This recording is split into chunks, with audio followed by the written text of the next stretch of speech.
은퇴 후 삶은 사실 우리가 생각하는 것만큼 그리 화려하거나 쉬운 선택들이 아니에요.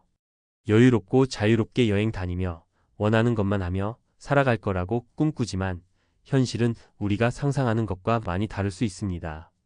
이 글을 읽고 있는 당신이 아직 은퇴를 준비 중이라면 또는 은퇴 후 어느 정도 생활을 시작한 상태라면 내게도 이런 일이 일어날 수 있지 않을까? 하고 한 번쯤 생각해 본 적이 있을 거예요. 특히 은퇴 후 삶이 제대로 자리 잡지 못한 사람들에게는 꿈 같은 것들이 아주 멀게만 느껴질 겁니다. 하지만 이 이야기는 꼭 당신에게도 일어날 수 있는 일이기에 한번 진지하게 들어주셨으면 좋겠어요. 딸 결혼식, 그곳에서 아버지는 왜 보이지 않았을까? 하루하루 버티기 힘든 상황 속에서 그토록 원하던 딸의 결혼식을 놓쳤다는 고백은 생각보다 많은 사람들이 현실에서 경험할 수 있는 일입니다. 사실 그 한마디가 무겁고 씁쓸하게 들리기도 하죠. 딸 결혼식에 못 갔다, 그것은 단순히 시간이 없거나 몸이 아파서가 아니었습니다. 은퇴 후의 무너짐이 그가 얼마나 선택을 잘못했는지에 대한 깊은 반성이었기 때문입니다. 여기서 중요한 점은 이 아버지가 잘못된 선택을 한 이유와 그로 인해 어떤 결과가 나왔는지입니다. 은퇴 후 우리가 맞닥뜨리게 될 경제적 불안정, 그리고 정신적인 압박은 예상보다 훨씬 더 강하게 다가옵니다. 특히 나를 위해서 살겠다고 했던 선택들이 결국은 가족과의 관계를 멀어지게 만들거나 중요한 순간에 함께하지 못하게 만드는 결과를 낳을 수 있거든요. 1. 너무 늦었다는 생각이 커지다. 우리는 자주 지금 아니면 늦겠다라는 생각에 빠져들곤 합니다. 은퇴 후에는 다소 여유로워지겠지, 이제는 편하게 살 수 있겠지 하며 시작한 자산 관리나 취미 생활이 문제를 일으킬 수 있습니다. 예를 들어 김씨 58세는 은퇴 후 소소한 취미로 주식을 시작했어요. 처음에는 작은 재미로 시작한 것이었지만 어느새 큰 돈을 투입하게 되고 그 돈을 잃는 일이 반복됐죠. 점점 더 많은 금액을 투자하게 되면서 그동안 안정적으로 관리해왔던 은퇴 자금을 잃어버린 거예요. 결국 김 씨는 은퇴 후의 삶을 가족과 즐길 수 있는 기회 대신 자산 회복을 위한 시간에 내던져 놓게 됐습니다. 딸의 결혼식에도 참여하지 못한 이유는 바로 그 때문이었죠. 경제적 압박이 심화되어 결혼식에 갈 수조차 없었고 가족과의 관계는 서서히 멀어지기 시작했습니다. 김 씨의 사례에서 중요한 점은 많은 사람들이 은퇴를 앞두고 자신에게 좀 더 여유를 줄 거라고 믿지만 때로는 그렇지 않다는 사실이에요. 은퇴 후에는 일상에서의 긴장감이 적어지지 않기 때문에 지나친 위험을 감수하는 투자나 과도한 소비가 예상치 못한 결과를 초래할 수 있다는 점을 꼭 기억해야 합니다. 2. 시간이 있다는 착각. 두 번째는 은퇴 후에는 시간이 많다는 착각에 빠지는 경우입니다. 은퇴 전에는 일에 쫓기다 보니 시간에 쫓기고 여유를 갖기가 힘들었죠. 그래서 은퇴 후에는 이제는 내 시간이라 생각하며 자기 취미나 자아 찾기 활동에 몰두하게 됩니다. 하지만 여기서도 문제는 그 활동들이 의외로 우리의 일상과 가족과의 시간을 점점 밀어내게 만든다는 점입니다. 이 예를 들어볼게요. 박 씨 60세는 은퇴 후 매일 운동을 하고 자신만의 취미 생활에 집중했어요.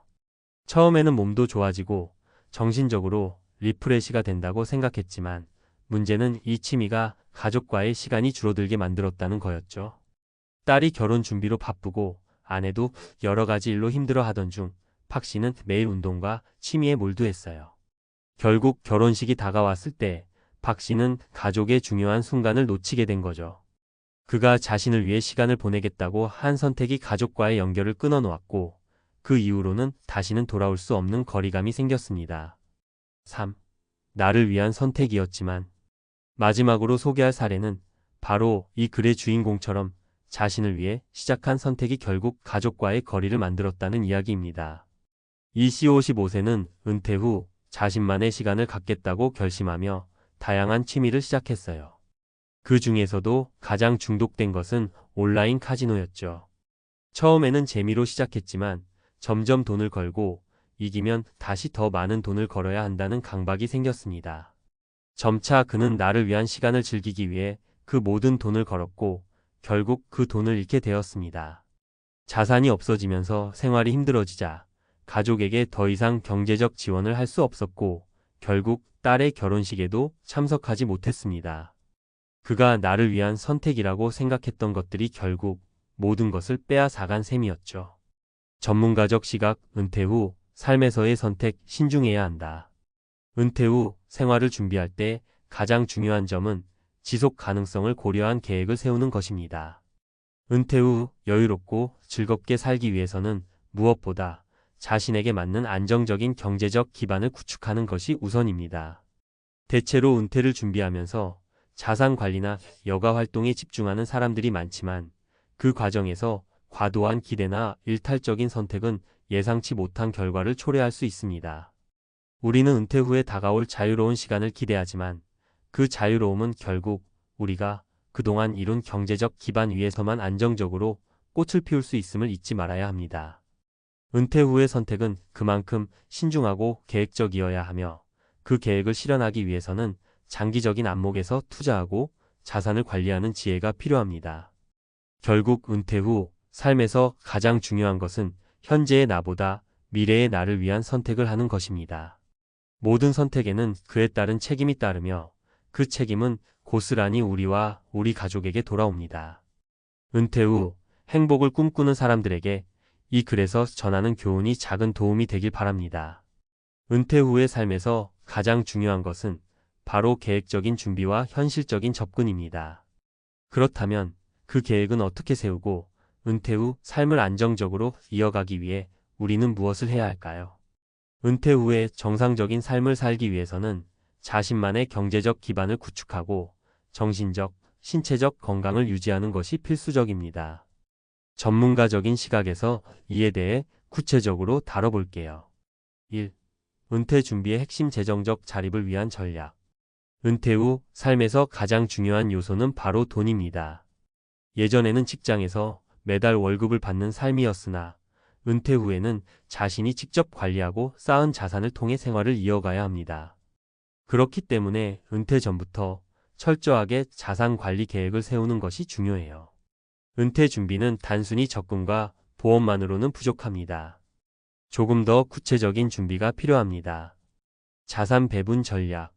많은 전문가들은 은퇴를 준비할 때 자산 배분의 중요성을 강조합니다.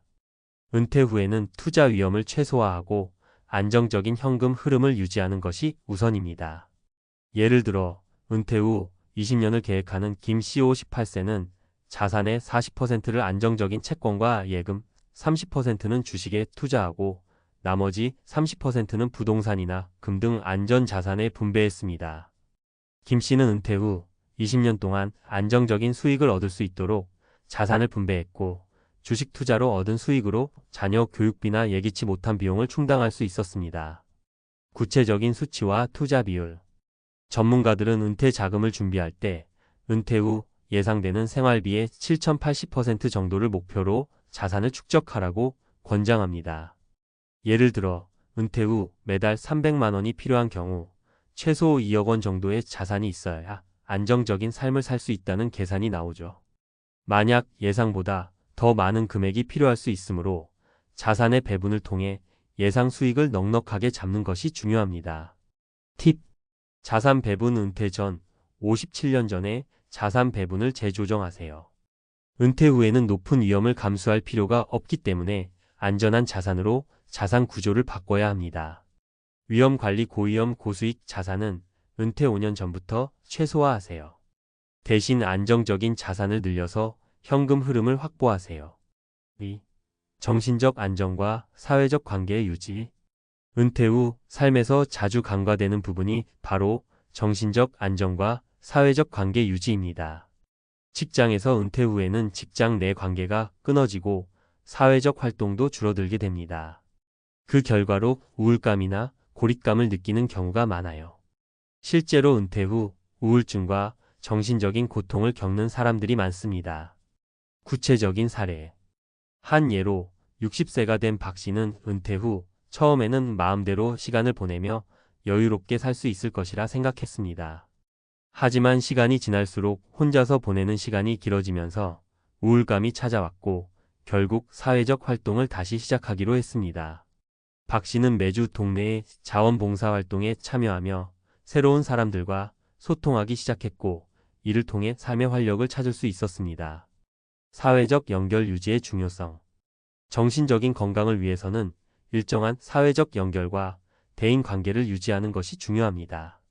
연구에 따르면 은퇴 후 6개월에서 1년 사이에 사회적 관계가 줄어드는 사람들은 우울증이나 스트레스가 증가한다고 합니다.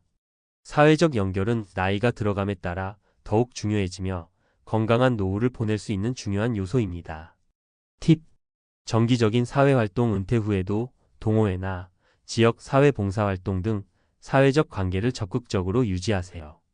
취미와 여가. 자주 관심 있는 취미를 통해 사회적 관계를 확장하세요. 예를 들어 봉사활동, 독서 모임, 여행, 동호회 등을 통해 새로운 사람들과의 만남을 가지는 것이 좋습니다. 3. 신체적 건강관리. 운동과 영양의 균형. 은퇴 후 신체적 건강관리도 중요한 부분입니다. 아무리 경제적으로 자산이 충분하다 해도 건강이 따라주지 않으면 삶의 질이 떨어지기 마련입니다. 운동과 영양관리는 은퇴 후의 삶을 장기적으로 건강하게 만들 수 있는 열쇠입니다. 운동의 중요성. 하루 30분 이상의 유산소 운동은 심혈관 건강을 유지하는 데 필수적입니다. 특히 나이가 들면서 근육량이 감소하고 뼈가 약해지므로 근력 운동도 필수적으로 병행해야 합니다. 구체적인 사례. 임씨 62세는 은퇴 후 처음 몇 년 동안 신체적으로 아무런 관리도 하지 않다가 점점 체중이 증가하고 체력이 떨어지기 시작했습니다. 그는 다시 건강을 되찾기 위해 매일 걷기와 가벼운 요가를 시작했고 6개월 후에는 체중이 10kg 감소하며 체력도 좋아졌습니다. 덕분에 혈압도 안정되었고 은퇴 후 건강하게 여행을 다니는 것도 가능해졌죠. 영양관리의 중요성. 운동 외에도 영양관리가 중요합니다. 특히 은퇴 후에는 신진대사가 느려지기 때문에 고단백 저지방 식단이 좋습니다. 단백질 섭취는 근육을 유지하는 데 필수적이며 신체의 노화를 방지하는 데 중요한 역할을 합니다. 또한 충분한 수분 섭취와 함께 신선한 채소, 과일을 중심으로 균형 잡힌 식사를 하는 것이 중요합니다. 팁. 근력 운동 주 23회 근력 운동을 포함시켜 근육량을 유지하세요. 균형 잡힌 식사 식이섬유와 단백질을 충분히 섭취하여 노화 속도를 늦추세요. 유산소 운동. 하루 30분 이상 걷기, 수영, 자전거 타기 등의 유산소 운동을 통해 심혈관 건강을 지키세요. 4. 은퇴 후 생활비 관리. 효율적인 예산 작성과 절약. 은퇴 후의 생활비 관리는 매우 중요합니다. 예상치 못한 비용이 발생할 수 있으므로 생활비를 미리 계획하고 절약하는 방법을 알아두는 것이 필수입니다. 구체적인 사례. 최 씨 65세는 은퇴 후 매달 500만 원의 생활비를 예상했지만 처음 1년 동안 불필요한 소비가 많았고 그 결과 자산이 빠르게 줄어들기 시작했습니다. 그는 매달 소비 내역을 기록하며 불필요한 지출을 줄이기 시작했고 주거 비용을 절감하기 위해 소형 아파트로 이사를 했습니다. 또한 매달 소비 계획을 세우고 재정 전문가와 함께 예산을 관리하면서 생활비를 절반으로 줄였습니다.